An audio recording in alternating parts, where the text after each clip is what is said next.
If you've never played World of Warcraft before and will be trying it out after the Shadowlands pre-patch hits, all new players will be able to experience the brand new starter zone of Exile's Reach.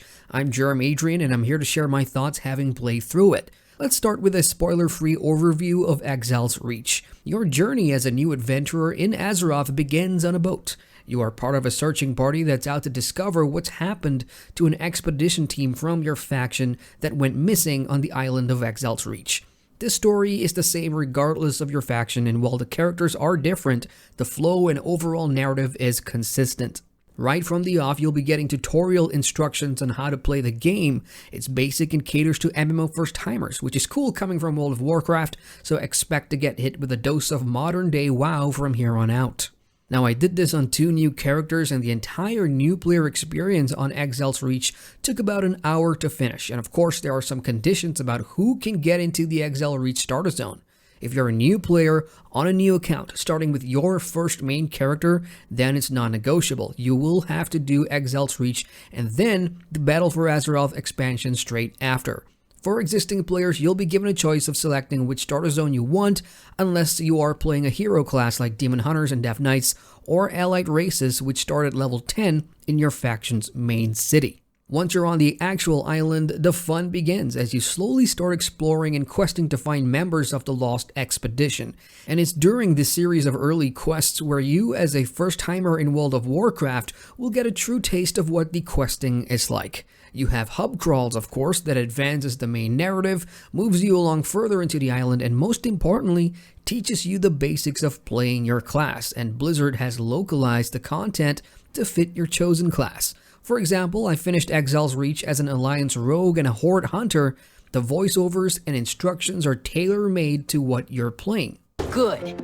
Eviscerate deals more damage based on your combo. Use Sinister Strike as often as you can to gain combo points. That shall have to do for now. Find a beast and tame it.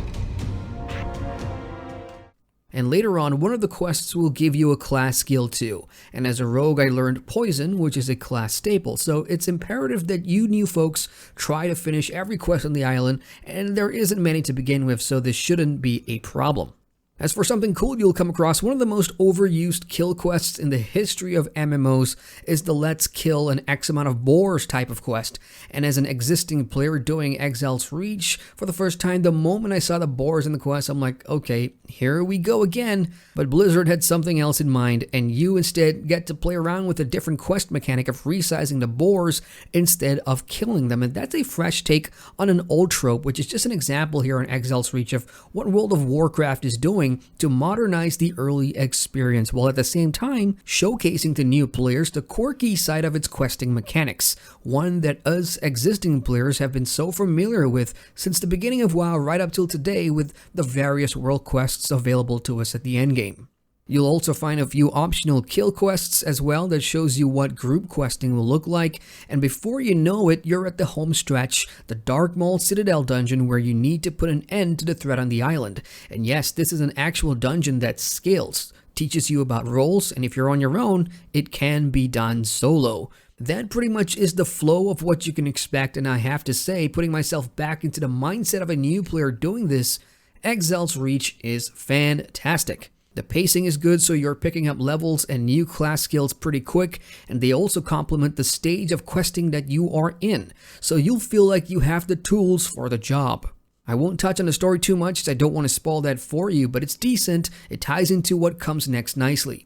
As for other tangible benefits of the new starter zone, well, you'll get a free 10-slot bag through questing, and if you care about how you look, the entire Exile's Reach quest chain will have you earning new equipment, of course, and the full collection is a cool-looking transmog for your faction. This is really neat because as a new player, back in my day, earning cool-looking transmog pieces in your first 10 levels is almost unheard of.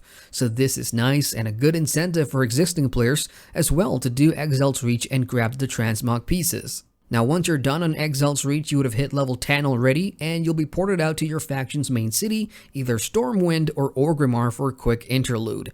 There will be a series of tour quests showing you around, and you'd better stick to it because you'll be given a free level 10 mount and have the ability to purchase your first riding skill. But most importantly, the interlude ends with the beginning of World of Warcraft's Battle for Azeroth expansion, which new players on new accounts are locked into, whereas existing players, of course, can choose where they want to level next with Chromie time. So in conclusion, Exile's Reach, I felt, was an amazing sample platter of what World of Warcraft is all about, and it's a sufficient highlight reel of what the game has to offer in terms of gameplay mechanics, quirky questing, combat, story.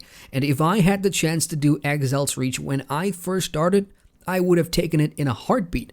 There's so much less clutter, quicker time between levels as a new player, and there's much less running around with less skills or just running around in general, to be honest.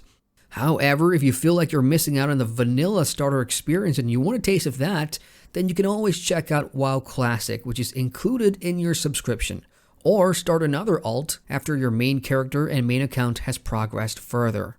So that's it from me, folks. To all new players, welcome to Azeroth. For existing players, feel free to share your thoughts about Exile's Reach if you've played it on the PDR, or just thoughts about the pre-patch in general. And I'll see you in the next video. Hit the like button for the love of MMOs, and if you're new here, subscribe to the channel and click that bell icon to never miss a video. Once again, I'm Adrian, and I thank you for watching.